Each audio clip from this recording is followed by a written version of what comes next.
खुलुमबाय social media news portal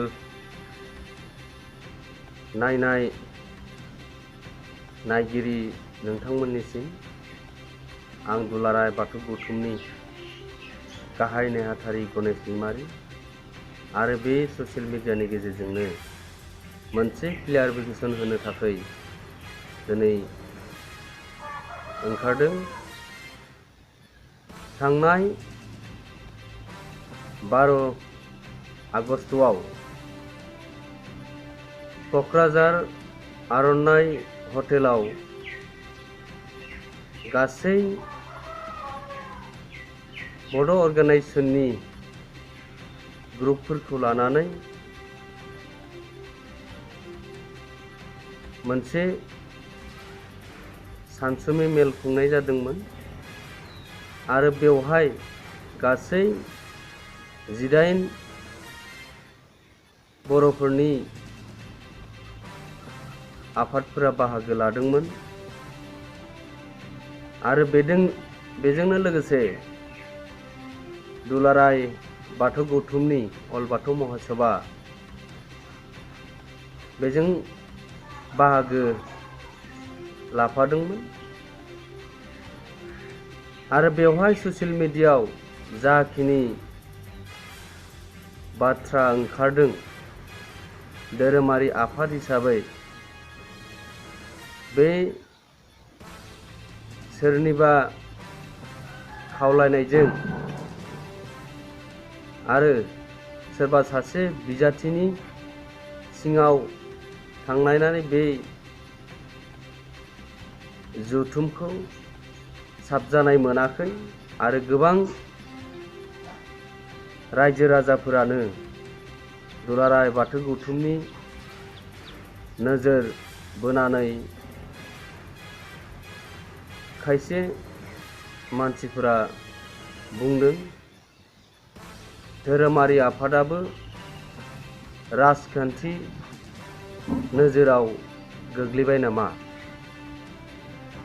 आं बेखौ थोंजोङै बुंनो नागिरदों आरो खायसे बाथ्राफोरखौ बिटिआर खौ रिभिउ खालामनायनि मेल होननानै गोबां मानसियानो बुंनो नागिरदों, नाथाय दुलाराय बाथौ गौथुमनिफ्राय बियो रोखा बे बिटिआर खौ रिभिउ खालामनांगौ होननानै बे जथुमायाव बा सावरायनायाव जेबो थांखि लानाय जायाखै आरो बेवहाय गावबा गाव आफादफोरा बेयाव खेंफोरथि होदों आरो बेबायदिनो दुलाराय बाथौ गौथुमनिफ्रायबो थांनाय जानुवारि 27 थारिखे जा बिटिआर एकर्ड जालांबाय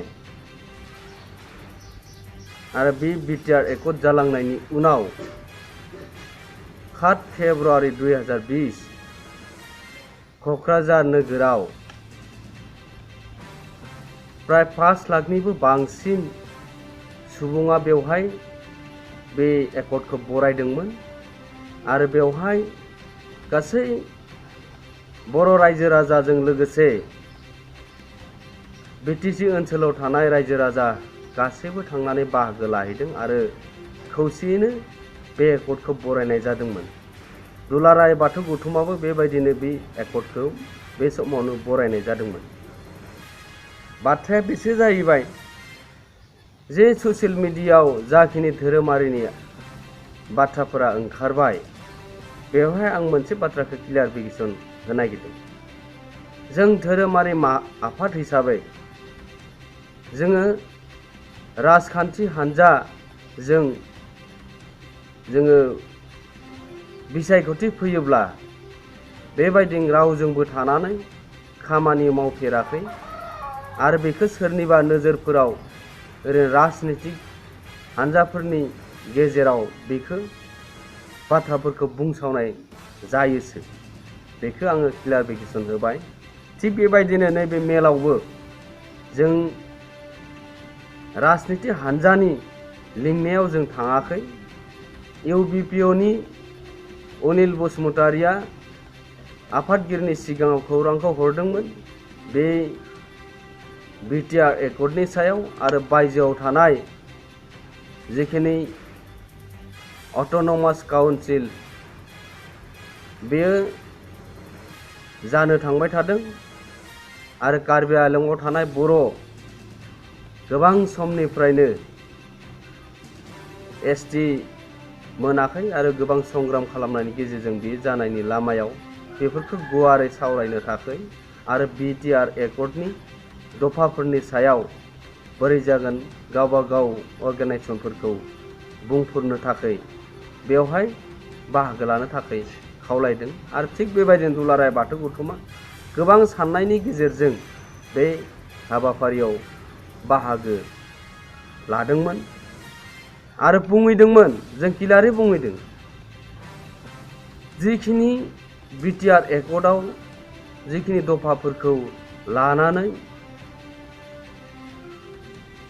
चुक्ति जाबाय एकर्ड जाबाय आरो बे दफाफोरखौ जायफोरा बिटिसि गभर्नमेन्टआव फैगोन बेफोरखौ मोनफा मोनफा मावफुंलांनो थाखाय जोङो दुलाराय बाथौ गौथुमनि जानानै जोङो खावलायदोंसो। बेनिखायनो दुलाराय बाथौ गौथुमा मालाबाबो सोरनिबा राजखान्थिनि आथिङाव जोङो हमैयाखै। जोङो धोरोमारि आफाद हिसाबै गासैबो बेवहाय सोरबा बिपिएफ सोरबा इउपिएल सोरबा बिजेपि कंग्रेस एजेपि आरो बायदि आफादफोरजों जोङो जोंनि धोरोमारि आफादनि मानसिफोर दङ आरो बेवहाय जोङो गावबा गाव सार्थनि थाखाय खामानि मावलाङो आरो नाथाय दुलाराय बाथौ गौथुमनि दैदेनगिरिफोरा बेबायदि केम्पेइनाव बाहागो लाफेराखै।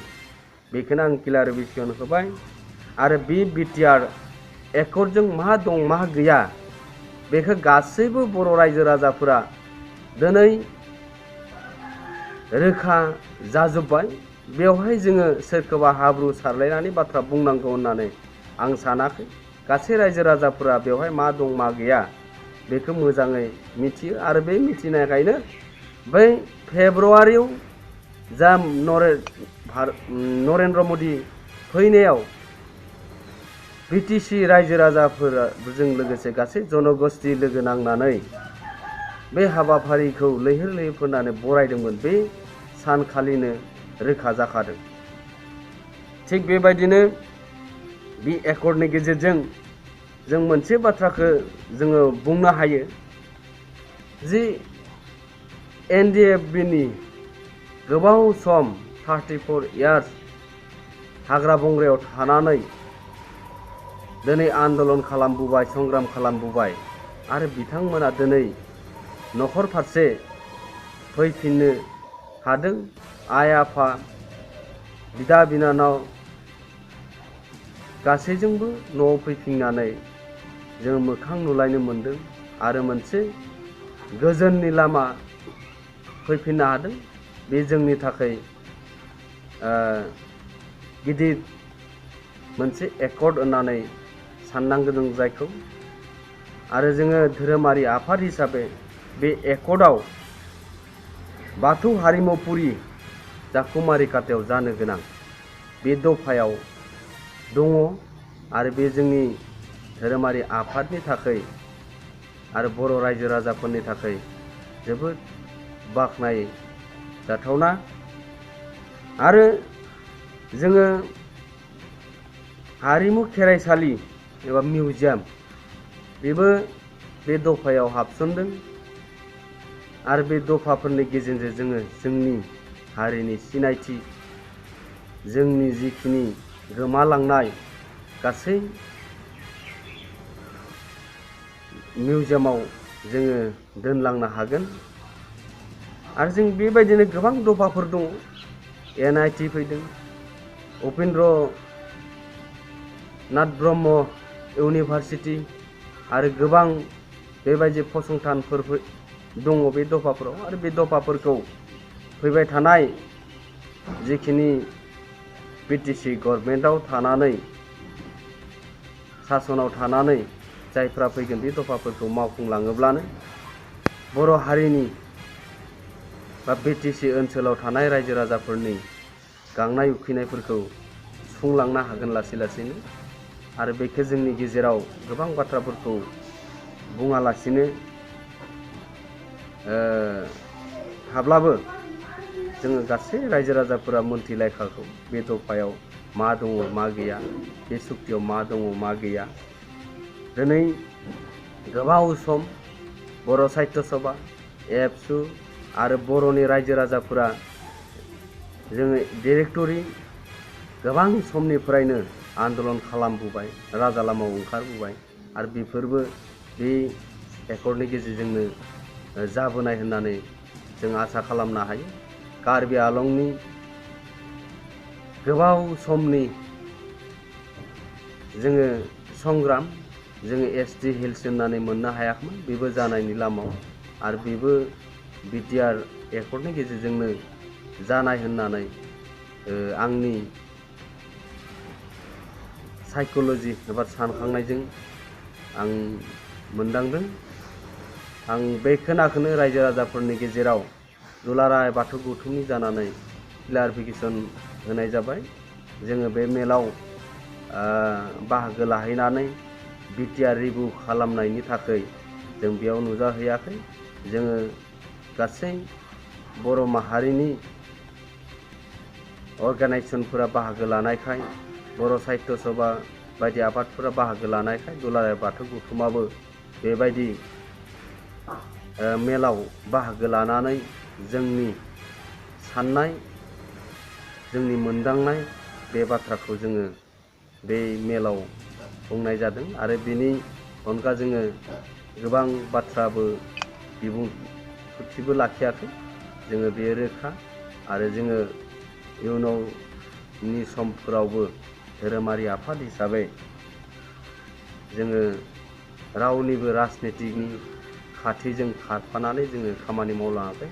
जों धोरोमारि आफाद हिसाबै निजेस्व इन्डिपेन्डेन्ट हिसाबै जोङो खामानि मावबोदों आरो जोङो बर' हारिनि थाखायनो, धोरोमखौ गोसारहोनो थाखायनो, बर' जातिखौ फोथांलांनो थाखायनो जोङो धोरोमारि आफादा दिनै मुलुगनां मोनसे धोरोम जानो थांगासिनो आरो बियो जोंनि दुलाराय बाथौ गौथुमनि नाजानायजोंनो दिनै बिश्वआव बर'फोरा जे बाथौ धोरोमखौ सिबियो बेयो रोखा जाबाय। जों मानो होनबा इन्टारनेसनेल लेभेलावबो जोंनि दुलाराय बाथौ गौथुमनि नाजानायाव बर'फोरा बाथौ धोरोमखौनो सिबियो आरो बे बर'नि गुदि धोरोम होननानै दिनै बिश्वनि मानसिफोरानो बेखौ मिथियो। आरो जोङो दिनै आसामावल' नङा, जोङो आसामनि बायजोआवबो नेपाल, बांलादेश, आसामनि बायजोनिखौ लानानै वेस्ट बेंगल, इटानगर, डिमापुर जोङो बायदि हादोरसाफोरावबो जोंनि धोरोमनि गोहोमा गोग्लैबाय होनना जों दुलाराय बाथौ गौथुमा बेखौ फोरमायो। आरो आं बे ससियेल मिडियानि गेजेरजोंनो गासैखौबो फिन खेबसे बे क्लियारिफिकेसन होनो थाखाय आवगायबोदोंमोन आरो जायफोरा नायदों बिथांमोननि थाखाय आं साबायखर बावबाय। आङो गासैनिबो जानानै, आं गाहाय नेहाथारि जानानै आं खुलुमनाय, मोजां मोननाय, अनसायनाय गासैखौबो फिन रायजो राजा नोंथांमोननिसिम आङो बावहरफिनबाय। गोजोन्थों। जै आफा बोराइ बाथौ। खुलुमबाय।